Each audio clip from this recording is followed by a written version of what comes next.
Guys आज मैं आपको एक्सप्लेन करने वाला हूँ खौफ सीरीज़ का एपिसोड नंबर 3। इसके स्टार्टिंग में हम देखते हैं कि जीवा एक लड़की को अपने साथ लाया होता है और उसे कुछ शॉपिंग करवाता है बब्बन की शॉप से और कुछ पाजेब दिलाता है। फिर उसके बाद हम देखते हैं कि वो उस लड़की को हकीम के पास ले जाता है और उसके घर में ले जाकर बोलता है कि तुम यहाँ पर हमारा इंतजार करो, इतने में तुम्हारे बाबा को दवा दिलाकर ले आता हूँ। फिर उसके बाद हम देखते हैं कि वो लड़की उस घर के अंदर आ जाती है और गेट बंद कर लेती है। फिर वो लड़की जब उस घर के अंदर जाती है तो वो देखती है कि वहाँ पर काफ़ी सारी बोतल रखी हैं और उन बोतल के अंदर काफ़ी सारे मरे हुए जीव रखे हैं, यानी कि जैसे कि छिपकलियाँ और जैसे बिच्छू, ये सब वहाँ पर रखे होते हैं। तभी वहाँ पर एक दरवाज़ा खुलता है जो कि एक सीक्रेट डोर था। उस डोर के अंदर जाने के बाद वो लड़की जब नीचे जाती है तो वहाँ पर वो काफ़ी तेज़ चिल्लाती है और वहाँ से भागने की कोशिश करती है, लेकिन हम देखते हैं कि उसके पीछे वो हकीम आ जाता है और वो उसे वहाँ से पकड़ कर ले जाने लगता है। और वो लड़की हेल्प के लिए काफ़ी ज़्यादा चिल्लाती है और दरवाज़ा खोलने की कोशिश भी करती है ताकि वो उस घर से निकलकर बाहर जा सके, लेकिन ना ही वो बाहर जा पाती है ना ही उसकी कोई मदद करने के लिए आता है और वो हकीम उसे पकड़कर अंदर ले जाता है। फिर उसके बाद हमें इस एपिसोड का नाम दिखाया जाता है वेनम, यानी कि जहर।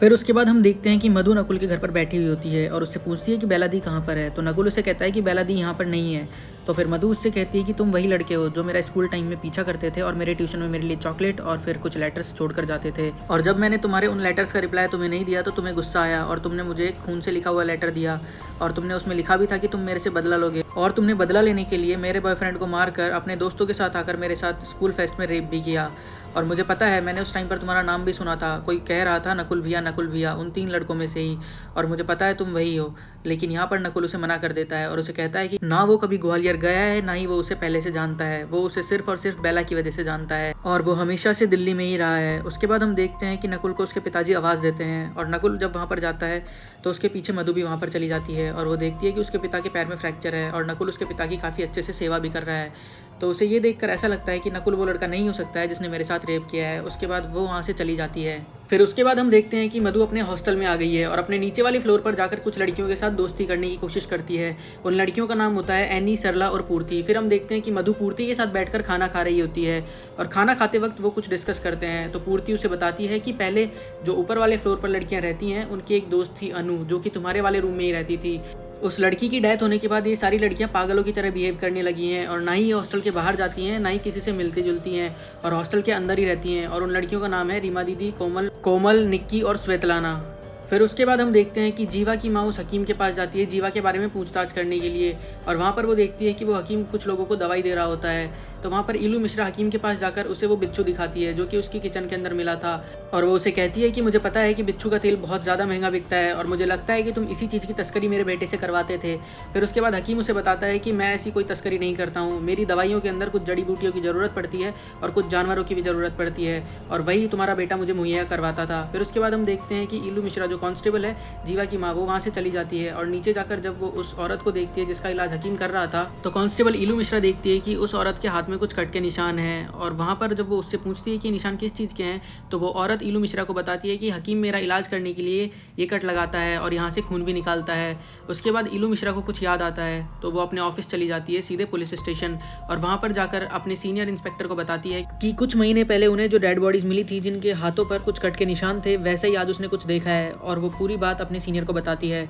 और फिर केस रीओपन करने के लिए अंदर से जाकर फाइल निकालती है, और जब वो उस फाइल के अंदर देखती है तो वो उसी लड़की को देखती है जिसे हमने इस एपिसोड के स्टार्टिंग में देखा था, जिस लड़की को जीवा हकीम के घर पर लेकर आया था। फिर हम देखते हैं कि हकीम अपने सीक्रेट रूम में जाता है और यहाँ पर हमें पता लगता है कि हकीम को कोई श्राप मिला हुआ है जिसकी वजह से हकीम की बॉडी गलने लगी है और वो कुछ दिनों में मरने वाला है, और उसे जिंदा रहने के लिए लड़कियों की आत्मा चुरानी पड़ती है, और इसी के लिए वो लड़कियों के हाथों पर कट के निशान लगाता है और उनका खून ड्रेन करता है और उनकी आत्मा को चुराता है और अपनी लाइफ को आगे बढ़ाता है। उसके बाद हम देखते हैं कि हकीम उस लड़की के हाथ पर कट लगाता है और कुछ जड़ी बूटी का कुछ बनाकर उस लड़की के मुंह में डालकर उसकी आत्मा को चुराने की कोशिश करता है, लेकिन उससे पहले ही उस लड़की की मौत हो जाती है। ये देखकर वहाँ पर बब्बन भी आ जाता है और बब्बन उसे कहता है कि अब मैं इन बॉडीज़ को डिस्पोज नहीं करूँगा क्योंकि पहले भी मुझे पुलिस पकड़ चुकी है और अब वापस मुझे पुलिस पकड़ लेगी। तो हकीम उससे रिक्वेस्ट करता है और उसे कहता है कि मुझे एक ऐसी आत्मा की ज़रूरत है जो घायल हो, यानी कि उसकी लाइफ में पहले से कोई बहुत बड़ी प्रॉब्लम हो चुकी हो। उसके बाद हम देखते हैं मधु को जो कि अपने हॉस्टल में अपने रूम को डेकोरेट कर रही होती है। उसके बाद जब वो रूम को डेकोरेट कर रही होती है तो बाहर से उसे श्वेतलाना देखती है और वहाँ से चली जाती है। फिर उसके बाद हम देखते हैं कि मधु के कमरे के अंदर सरला और एनी आते हैं चटनी बनाने के लिए अपना मिक्सर लेकर। फिर जब चटनी बन जाती है तो उसके बाद सरला उस मिक्सर के अंदर से चटनी निकालने लगती है, लेकिन तभी वो मिक्सर अपने आप किसी कारण से स्टार्ट हो जाता है और सरला की अंगुली वहाँ पर कट जाती है और चारों तरफ खून ही खून हो जाता है। उसके बाद हम देखते हैं कि ये सब कुछ वहाँ पर एक घोस्ट एंटिटी है जिसने किया है, और ये सब होने के बाद मधु काफ़ी ज़्यादा डर जाती है। फिर ये सब होने के बाद मधु डॉक्टर सुहानी के पास जाती है और उन्हें बताती है कि मुझे ऐसा लगता है जैसे मेरे कमरे के अंदर कोई रहता है। तो डॉक्टर सुहानी उसे समझाने की कोशिश करती हैं कि जो पास में तुम्हारे साथ ट्रॉमा हुआ है उसकी वजह से तुम काफ़ी ज़्यादा ट्रॉमेटाइज्ड हो और इसी वजह से तुम्हें ऐसा लगता है कि तुम्हारे आसपास कोई है और तुम कुछ ज़्यादा ही कॉन्शियस रहने लगी हो। फिर उसके बाद हम देखते हैं कि मधु वहाँ पर काम कर रही होती है डॉक्टर सुहानी के घर पर। तभी वहाँ पर डॉक्टर सुहानी की बेटी कियारा आती है और वो मधु को एक पोस्टर देती है जो कि एक पेंटिंग होती है और उसके अंदर लिखा हुआ होता है सुपर मैडी। ये देखकर मधु काफ़ी ज़्यादा खुश होती है और कियारा उसे कहती है कि तुम्हें इसी तरह से निडर बनकर रहना होगा। उसके बाद हम देखते हैं कि मधु एक सैलून में जाती है और वैसा ही अपना लुक चेंज करवा लेती है और वो भी एक सुपर मैडी बन जाती है। उसके बाद हम देखते हैं मधु अपने बॉयफ्रेंड के घर पर आती है और वहाँ पर वो दोनों इंटीमेट होने लगते हैं, लेकिन हम देखते हैं कि मधु के साथ इंटीमेट होते वक्त मधु का बॉयफ्रेंड रुक जाता है और उसे कहता है कि वो जिम के लिए कुछ स्टेरॉइड्स लेने लगा है, उसकी वजह से अभी वो इंटीमेट नहीं हो सकता है। तो मधु उसे कहती है कि तुम तो मुझे वैसे ही पसंद हो तो तुम स्टेरॉइड्स क्यों लेते हो। तो वो मधु के ऊपर चिल्लाता है और कहता है कि मुझे लगता है कि मुझे ज़रूरत है स्टेरॉइड्स की, इसीलिए मैं लेता हूँ स्टेरॉइड्स। उसके बाद हम देखते हैं कि कांस्टेबल इलू मिश्रा एक हॉस्पिटल में जाती है और वहाँ पर जाकर वो उसी लड़की के माता पिता से मिलती है जिसकी डेड बॉडी उन्हें कुछ महीने पहले मिली थी और जिसका केस इन्होंने अभी वापस रीओपन किया है, और वो वही लड़की है जिसे कि जीवा हकीम के पास लेकर गया था। तो हम देखते हैं उस लड़की के माता पिता कांस्टेबल इलू मिश्रा को बताते हैं कि हमारे घर पर एक लड़का आया करता था जो कि हमारी बेटी से मिलने के लिए आता था, जो हमारी बेटी से प्यार का झूठा नाटक कर रहा था, और उसी लड़के के साथ मिलकर उस लड़की के दादा ने उस लड़की को किसी हकीम को बेच दिया था जिसने कि उस लड़की के दादा की काफ़ी पुरानी बीमारी का इलाज कर दिया था। फिर उसके बाद कांस्टेबल इलू मिश्रा जीवा की फोटो दिखाकर उनसे पूछती है कि क्या ये वही लड़का है। तो वो लोग कहते हैं हाँ ये वही लड़का है जो कि हमारी बेटी को हमारे घर से लेकर गया था।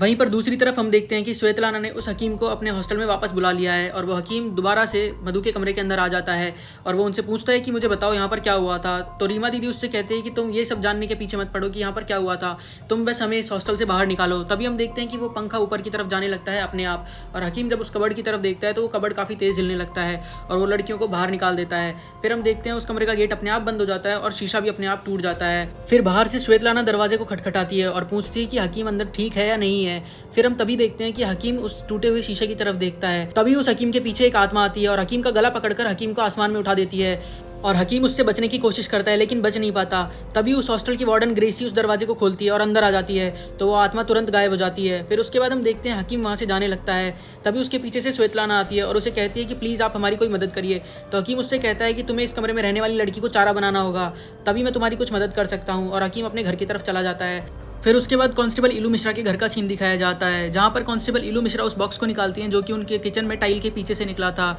और उस बॉक्स के अंदर से वही पाजेब निकलती है जो कि उनको कुछ महीने पहले मिली उस लड़की की डेड बॉडी पर उस लड़की ने पहनी हुई थी। ये देखकर कांस्टेबल इलू मिश्रा को लगता है कि जीवा एक मर्डरर है। फिर उसके बाद हम देखते हैं कि मधु अपने काम से अपने हॉस्टल में वापस आ जाती है, तो वार्डन उसे नीचे बुलाती है और उसे बताती है कि इन लड़कियों ने आज वापस से एक हकीम को तुम्हारे कमरे में बुलाया था और उसकी वजह से कुछ तोड़फोड़ भी हुई है, तो मैंने तुम्हारे कमरे पर नया ताला लगा दिया है और ऊपर जाकर उन लड़कियों से झगड़ा भी मत करना। उसके बाद मधु ऊपर आ जाती है और वहाँ पर हम देखते हैं कि रीमा दीदी उससे दोस्ती करने के लिए उसके कमरे में आती हैं और उसके लिए एक चाय का कप भी बनाकर लाती हैं जिसके अंदर उन्होंने कुछ मिलाया हुआ होता है, और उसके अंदर वही दवा मिलाई होती है जो कि हकीम ने उसे दी थी उस लड़की के कप के अंदर मिलाने के लिए, ताकि वो उस लड़की को जरिया बना सके और वो इस हॉस्टल से बाहर जा सके। फिर उसके बाद मधु को लगता है कि ये लोग उससे सच में दोस्ती करना चाहते हैं, तो मधु वो चाय पी लेती है। फिर उसके बाद मधु अपने बॉयफ्रेंड अरुण के साथ रेडी होकर बेला दी और नकुल की एंगेजमेंट पार्टी में चली जाती है, और वहाँ पर मधु का बॉयफ्रेंड अरुण काफ़ी ज़्यादा ड्रिंक कर लेता है और वहाँ पर मधु का बॉयफ्रेंड मधु को एक कोने में ले जाता है और वहाँ पर मधु के साथ इंटीमेट होने की कोशिश करता है, लेकिन वहाँ पर कुछ लोग आ रहे होते हैं, उसकी वजह से मधु अनकंफर्टेबल हो जाती है और अरुण को धक्का मार देती है और उसे कहती है कि मैं यहाँ पर कंफर्टेबल नहीं हूँ।